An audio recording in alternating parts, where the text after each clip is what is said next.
queridos alunos, sejam muito bem-vindos à nossa parte 3 da unidade 9, que trata sobre técnicas comunicacionais aplicadas aos procedimentos jurídicos. Eu sou a professora Julie Schultz, especialista em comunicação e oratória e também em educação corporativa. Vamos dar continuidade, meus queridos, aos nossos estudos. Então vamos falar logo de quem?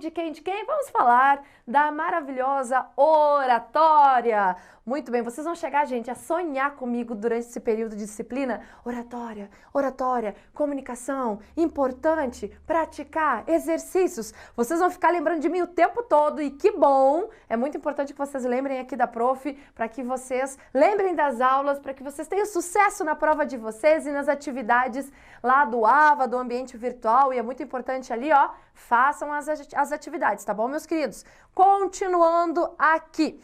A oratória é um estudo de suma importância, vamos lá de novo, a importância aqui da oratória, da comunicação. Além do conhecimento necessário para gerar argumentação, é preciso ter autocontrole e postura adequada. Por que eu estou falando de autocontrole e postura adequada? Porque, assim como todas as outras atividades que envolvem outros seres humanos, nós trabalhamos muito com a reação que o cliente possa ter.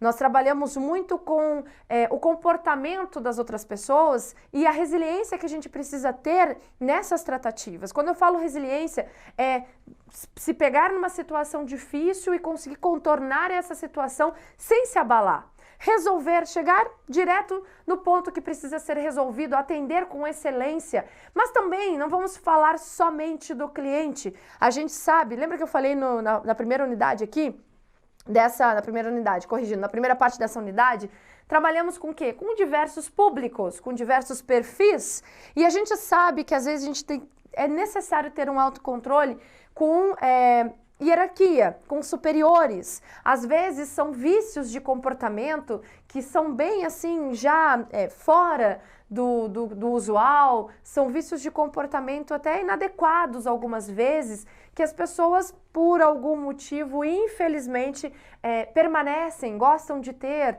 E é claro que isso está acima do nosso controle, mas acima do nosso controle no sentido de fazer aquela pessoa mudar. Mas a gente pode controlar o sentimento que uma atitude, às vezes equivocada, um comportamento inadequado da outra pessoa possa vir nos atingir e gerar aí uma bola de neve, você atingir outra pessoa e acabar tratando mal, enfim. Ou seja, acontece muito esse tipo de situação dentro do meio jurídico. Infelizmente, não vamos ser aí tapar o sol com a peneira, que a gente sabe que é uma área que trabalha muito com ego. Nós sabemos disso, meus queridos. E vocês sabem, porque se você já não for advogado, ou se você está fazendo direito, estudando direito, dentro da faculdade mesmo, você já vê esse perfil que precisa ser trabalhado, que precisa ser controlado, que é essa questão de aprender a lidar com os egos. E eu digo assim, não somente, é que eu estou falando porque nós estamos aqui dentro do serviço jurídico, mas tanto o TTI também, eu explico para os meus alunos do TTI, os meus alunos de técnico de segurança no trabalho, os meus alunos particulares, de outros trabalhos que eu tenho, que eu atendo pela minha empresa. Gente, eu sempre falo, é ego. A maioria das situações que nós trabalhamos não com o ser, nós trabalhamos com o ego desse ser. Então é muito importante a gente saber, entender que aquilo que aconteceu não foi conosco e que nós não podemos repassar. Então, uma regra bem legal de você trabalhar com esse tipo de situação, respira fundo. Respira fundo. E quando a situação passar dos limites, que entra na linha do desrespeito, na linha do assédio moral, que eu acredito que vocês entenderão muito bem quando isso acontecer, aí, gente, aí é outra história. Aí é o momento que você tem que realmente sentar, conversar, expor essa necessidade de mudança de comportamento ali naquele ambiente profissional e não aguentar calado, mas isso quando for realmente caso de não sair do limite, aí sim. Agora, quando for ali um comportamento que você percebe que isso é natural daquela pessoa e que para você não ofendeu, não atingiu você diretamente, você aprende a lidar com essa situação porque é um ambiente profissional e busque não levar para casa, assim como não trazer os problemas de casa para o ambiente profissional, é vice-versa. Então esse controle, esse autocontrole da postura adequada é muito importante. Ou, vamos falar do outro lado, quando, por exemplo, você não tem nenhum tipo de desconforto nas tratativas, mas você tem muita intimidade com as pessoas. E aí que também mora o problema, porque quando a gente tem muita intimidade com as pessoas, a gente também precisa praticar o autocontrole e a nossa postura adequada, porque nós não estamos no nosso ambiente de lazer, no happy hour, por exemplo.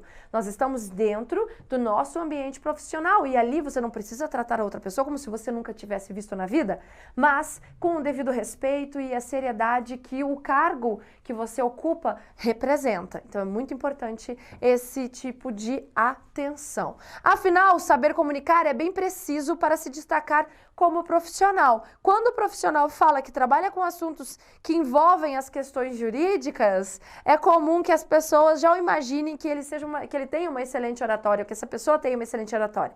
Que foi que eu falei para vocês lá anteriormente em uma das partes aqui desta unidade. Lembra que eu falei que é isso que as pessoas deduzem?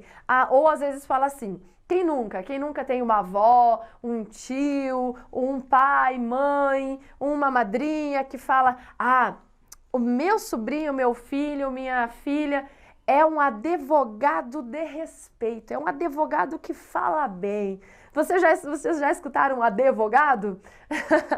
É muito engraçado, o advogado. Então, vocês vocês técnicos de em serviços jurídicos, que trabalharão muito com advogados, precisam ter a noção de comunicação e que é importante trabalhar com constância. Seguindo aqui, falar em público é muito mais do que dominar o conteúdo e proferir belas palavras. Por isso, busque informações. Em uma das unidades, nós falamos muito dessa questão de ter o domínio das ações. Então, das informações, o domínio sobre os conteúdos, corrigindo. Então, eu preciso estar aí buscando cada vez mais informações, buscando entrar em sites de notícias para eu saber o que está acontecendo, para me manter informado, que é muito importante. Se você argumentar sempre da mesma maneira, atingirá somente parte do seu público, que é aquilo que eu falei também em um dos slides, que você ter sempre o mesmo argumento por conta de uma limitação de informação, de adquirir informações, uma limitação vocabular, estou inventando agora essa palavra vocabular, mas uma limitação de vocabulário, é importante que você entenda assim, que isso vai acabar atraindo um público específico. Mas e as outras pessoas? E os outros perfis? E as outras pessoas que necessitam de uma argumentação um pouco mais elaborada? Ou de uma argumentação um pouco mais amena? Então, é muito importante que a gente tenha aí um leque de conhecimentos para que nós possamos ter argumentos para cada tipo de pessoa ou para cada tipo de assunto que nós nos envolvemos, que nós lidamos. E aí nós vamos continuar com uma necessidade de quando apresentamos alguma ideia, é entender que as pessoas elas têm experiências diferentes das nossas e visões de mundo que podem não ser muito parecidas. Ou seja, a gente não pode deduzir que o óbvio para mim é o óbvio para aquela pessoa. Ou que só porque ela está fazendo, por exemplo, se ela está realizando uma solicitação dentro da sua atividade, não quer dizer que ela entenda tudo sobre essa solicitação que ela está te fazendo. Ou que ela entenda os procedimentos de protocolar um documento, por exemplo, ela não sabe. Por isso que é importante que você traga aí as informações. Se essa pessoa já sabe, ok, ela foi informada da mesma maneira. Consegue entender a importância disso? É necessário explicar uma sigla ou um jargão, por exemplo, ou expressão técnica na hora que colocamos os nossos argumentos. Eu falei também isso em um dos slides, que eu digo assim, que vocês precisam entender que toda vez que utilizar uma linguagem técnica, que você utilizar uma linguagem técnica, uma expressão, uma sigla que normalmente não é utilizada fora daquele ambiente ou com o público, provavelmente fora daquele ambiente de profissionais do direito, é importante eu trazer o quê? Um significado, uma definição para que as pessoas possam entender o que eu estou dizendo. E se as pessoas não entenderem o que você diz, é ruim. Mas sabe o que é pior? O pior é elas acharem que entenderam o que você disse.